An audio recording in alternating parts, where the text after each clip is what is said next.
Hey guys, right before we get into the video today, I just want to say that this video I didn't really plan on making, but here we are now, talking about the new mid-season update for Smite Season 9. But if at any point in this video, if you want to hear my actual thoughts and opinions that go in more depth, I'd say, I'm going to be making a whole new episode over on my podcast, The Fridgecast, with my good friend Death Row, and we're probably looking at the video coming out next week if you want to see more in-depth talks about that. Anyways, thanks guys. Let's jump right into the video. Alright, hello everybody. Welcome back to the channel. Today we got a little interesting short video. I just want to take this quick video and kind of say I appreciate what Smite's doing here. I'm gonna talk about the mid-season patch 9.7 update with a lot of interesting changes coming into the mid-season for season 9. Now, obviously we got a lot of interesting skins here with the Nickelodeon crossover, but I think what's interesting is the actual patch and all the item changes, the new items, and all of that. So, yep, let's get down past all of these bug fixes. Yeah, there's always going to be a bunch. Okay, yep, so general here, we're going to start with brawling. Time until brawling applies out of God combat increased to from 3 to 5 seconds. That's just good. I don't even know how to say it. It's just better than what it was. I feel like we're going to feel a lot of that in the early game. Moving down. Lowest level shared XP in Conquest typically support. Just a little tad bit more increase from 1.3 to 1.4. A lot better. Mid Harpies get a bit more XP. That's good, especially for mid lane. I feel like mid lane is dropping in. Not farm, because they always have the lane to farm up and two side camps in their own buff. However, it feels like this, I don't know, 28 to 34. I think that's not, I don't know. I'd say even bump this up to like maybe even 40 if you really want the mid laners to be the experience holders. But it's whatever. It doesn't matter. Now, this is why we are talking about this. New glyphs. This is huge. So, where do I even start? Yoan's Vigor, that's going to stay, but however, the other Jotun's Ferocity is now going to become Jotun's Cunning. Every time you damage an enemy god with an ability, you gain a stack of Wit. At 2 stacks, your next non-ultimate ability that damages an enemy god gets 25% of its cooldown instantly refunded. This is going to make junglers that are heavy ability junglers, they're going to perform so much better. It's not even funny. This is going to be one of the best items in the game. I'm calling it. I think Ferocity, if I remember, was the one where you hit the enemy god. The next time you hit him, it does a little bit more bonus damage, which was okay. You know, you mark and then your mark does more damage depending on how much you hit them again. And that's good, but I don't feel like it was as good. This is going to be in a lot more builds. Although I still see Vigor being played more, personally. It's just better to have Lifesteal out of like nowhere when you're that low. Now moving on. Calamitous Ratatouille on change. But the Nimble Ratatouille gets changed to Perfected Ratatouille. Successfully damaging an enemy god with an ability applies a mark and for 3 seconds. Now, next time you damage them a second time with another ability, it consumes the mark and provides you 10% movement speed and 2% or for 2 seconds and reduces your non-ultimate abilities by 1.5 seconds for cooldown. Only one mark active at a time. This is also so much better than Nimble Ratatouille. Because Nimble Ratatouille, I feel, only made itself useful if you were an attack speed mage. And so there's only three: Chronos, Soul, Freya. I couldn't even think. Maybe Uleron, him too, of course. I might be forgetting one, but still, it was only those people. And I feel like this, I think they took basically Yoan's Veracity and put it on the Ratatouille upgrade. And I think this fits a lot better. I see Freya, Soul, Oleron, Chronos doing a lot better with these. Uh, and now Bancroft's Talon gets new glyphs. I think this is going to be interesting because I see a lot of just OP builds with lifesteal sometimes, and I feel like this is kind of going to break the game, honestly. So yes, this is now the Nimble Ratatouille, but it's the tier 4 glyph of Bancroft's Talon. For every 40 magical power you have, it's 2% attack speed you get.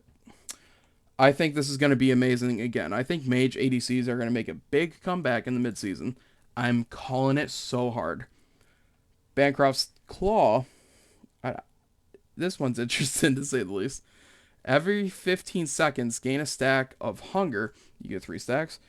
Abilities cast within 30 units of an enemy god consume a stack, dealing bonus damage equal to 0.5% of their max HP for each 75 magical power you own. So if we're thinking about this right, just if you're going like a pure damage build, every instance of 75 is going to be more, just straight more damage. I feel like this is going to, it's going to be so beneficial for like the all damage builds. Each god damaged by hunger provides you with a shield of 1% of your max HP for each 75% or 75 magical power you have again. This is going to be broken. I'm calling it right now. I don't know if it's because the 1%, I don't know if the percentage is going to be that. But I feel like, again, if you're going all damage, this shield buff gets so much bigger. It only goes to 35 of your max HP, though. 35%. So that's a good cap, I believe. But I don't know. I see Bancroft's Claw and Nimble Bancroft's being so broken. I'm being honest. I think it's going to be super strong. The Ferocious Executioner. So this is what Veracity was getting replaced with in the Yoan glyphs. Your next basic attack marks an enemy god. If you hit the marked enemy god, or the marked enemy hits you with a basic attack or ability, gain a stack. Okay, it's pretty simple, just like Veracity. Each stack provides 2% increased damage towards the marked enemy, same as Veracity pretty much, and stacking up to 10 times. Can only occur every 30 seconds. I don't know how I feel about this. I think this is just Jotun's Veracity again. But it's in the Executioner tree. So I'm very curious to see how this happens. Or how this turns out. Hunters can make this very broken with this right here. Or, no, this. The marks and the attack speed builds, I think will go... I think we're going to see the... what am I thinking of? The comeback of Mage ADCs. ADCs building a lot more attack speed. I don't know. I just think these glyphs, really, you get a lot out of the lifesteal. From these items, obviously, being the lifesteal. Ratatouille, just... I don't know. I think these glyphs overall is... I think what I'm trying to say are, like, broken. I think they're just so good. And then we got the last one up, but let's cover the heavy executioner first. Passive. Basic attacks against an enemy reduce your target's physical protection by 17.5% for 3 seconds. Only 2 stacks. That already sounds amazing, right? I think it's going to be amazing. Attack speed is capped at 1.75. That's okay. I mean, I don't think many are going to go above 2. 2.0 attack speed. I mean, obviously they can't, but in like a standard build, I don't think that's going to be a problem. These two are going to be very good. I think Heavy Executioner is just going to be better. You have a lot of protection shred here, and it's for 3 seconds. This is going to be the tank killer coming up for sure. And just so far, I'm loving all of these changes. I don't know how I'm feeling about this next one, though. It's Magi's Cloak getting the glyph treatment. The first one we got is Magi's Shelter. Whenever your passive is consumed, the nearest ally god within 25 units gains protection from a single hard crowd control effect for 5 seconds. If this passive is consumed before time runs out, they gain 1 second of crowd control immunity. So let's break this down. Whenever you build this, you want to be right next to your allies at like all times. I mean, it's kind of small within 25 units, but a single hard crowd control for 5 seconds, that's going to save a lot of people's lives, and I see this glyph being amazing. Now, I like Magi's Revenge. This one's spicy. The first enemy god to hit you with hard crowd control while you are protected becomes marked for revenge for 5 seconds. Gods marked for revenge cause enemy gods within 40 units to move just 20% faster towards them and take 20 or 10% increased damage. I mean, I don't really even know what to say. I think this is going to be super strong. Let me just read that last one. Gods marked for revenge cause enemy gods within 40 units to move 20% faster towards them. Any glyph or item in Smite that gives you movement speed with not a lot of... What am I looking for? When you get movement speed on an item in Smite and you don't get any drawbacks, that's amazing. So, I don't know. And then again, you have to mark him, though. It's for 5 seconds. I think this will be good. I see Magi's Shelter getting picked up a bunch. Yeah, Heavy Executioner is going to be huge on Hunters. It's not even funny. I don't think Ferocious is even going to get built that much. It's good, but I don't think it's as good as Heavy Executioner. Bancrofts, we're going to see a lot of Mage ADCs, and I mean a lot. I think this is going to be so broken. They're definitely going to have to nerf it. Perfected Ratatouille. Would I typically buy it over Rod or Calamitous? It depends on what type of mage you're playing. I'm thinking like burst mages are actually going to be better with Calamitous, but the non-burst mages of the game will definitely prefer Perfected Ratatouille. I mean, even those slower mages, 10% movement speed right here. You can't really... I don't know. I see Zeus being really good with this. Tech abilities being very good. Aphrodite, you know, these types of gods that have ticks in their kit. A lot better with Perfected Ratatouille.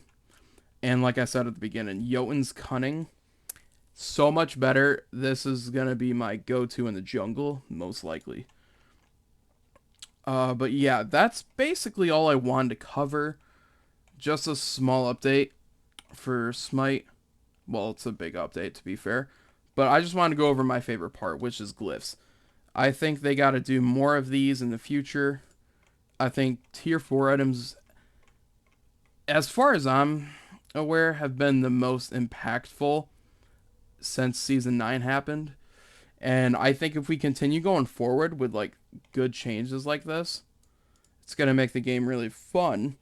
But I don't want them to make stuff that's just super overpowered. Jotun's Cunning might be overpowered, though. I don't know. It's going to be hard to tell. Because, I mean, we'll just go look at all of these. The masks are coming back. And then there's just new items. It's crazy. There's a new tier. of items, or not tier of items. There's a new tree of items. Sorry. Some are crazy. I'm looking at you, Manicore Spikes. A lot of anti-heal pretty much just got nerfed. Uh, so I see a lot of that changing. I think starters are going to be insanely good with this. Uh, a lot of the items that got buffed. Melee Renewal's looking good. Tyrannical Plate Helm looking good. They're buffing Sledge for some reason. Shield of Regrowth. Staff and Murden gets a new passive. I think a lot of these are just getting overall better. I think this is an amazing patch for Smite. Drowned Ankh is actually going to do 4% instead of 2. Thank God this item is so bad and we gotta punish these healers all more than we can. 2% was pathetic. I'd pop it and I didn't feel like it did absolutely anything. Now 4%, I say we even bump that up to 5.5, something like that. I think 6 would be way too high. But this will definitely punish the healers for sure. Knockback strength for Cloak of the Avatar. Not bad.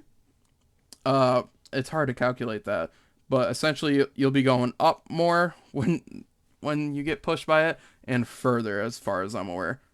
33%. That's a hard calculation to do in my head, but I guess we'll see. I mean, I like this item, but if I'm getting meds, I want the I want the mana and HP heal. I mean, I don't really care about this knockback. It's good if you're a super aggressive guardian or warrior. You're not building this on anybody else for sure. Depending on how far this knockback can be, though, this could be picked up a bit more. Chaotic beads just they did too much damage. 7% to 5%. That's fine. What is this? I did not see this. Emblem of Trembling Terror. Decreased health threshold for Tremble to occur from 30% max HP to 15. This is definitely going to get picked up more. That's a big percentage drop for it to occur. 30% to 15.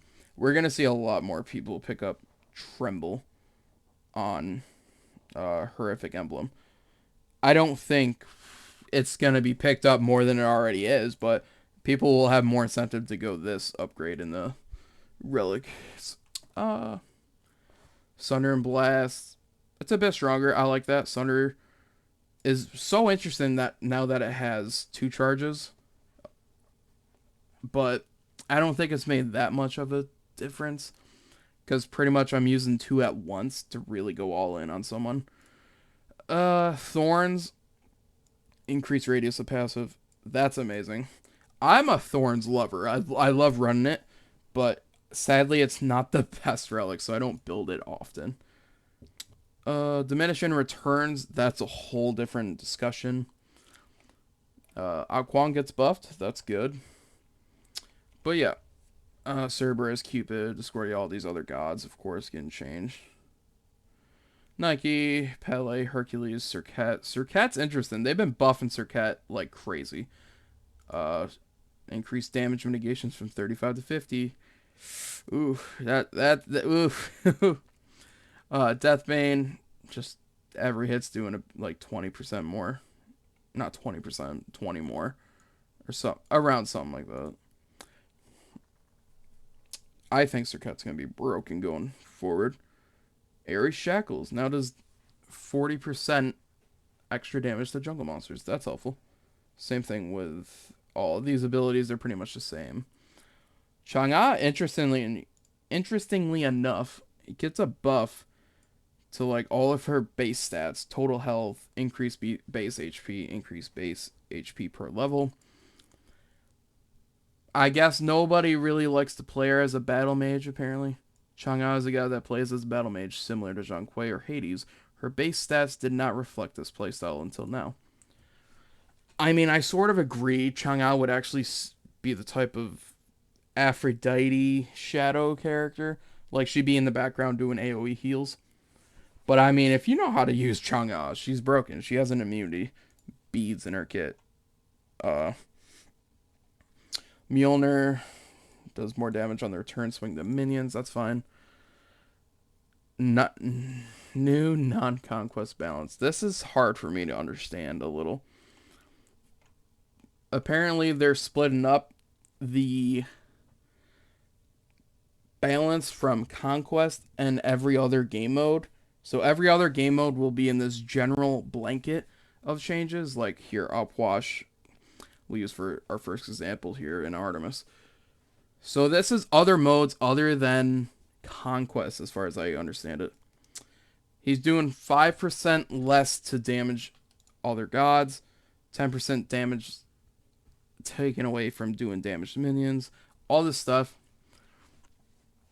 And I don't know how to understand it. Like, I'm sure it'll feel better, and I do think it is going to be better for the game going forward, because a lot of, I would say, game modes that aren't conquest, some guys are better in and some guys are much worse. I think Upwash is more of like an arena joust or slash. More AoE gods will typically be better in like bigger fights, of course. Whereas, if you're laning in conquest, you don't want Ares, right? I mean, he's good. Yeah, he's got the shackles and everything. But some gods are definitely better in different modes, so I think this overall change of having a blanket over the other modes, that they can just do simple buffs and nerfs like damage received, healing gave, damage to minions, damage to gods, damage received. All this stuff is just going to be much better, especially when it's not connected to conquest. So that's alright. Like I said, I don't want to go through a lot of this, but it's an interesting patch to say the least.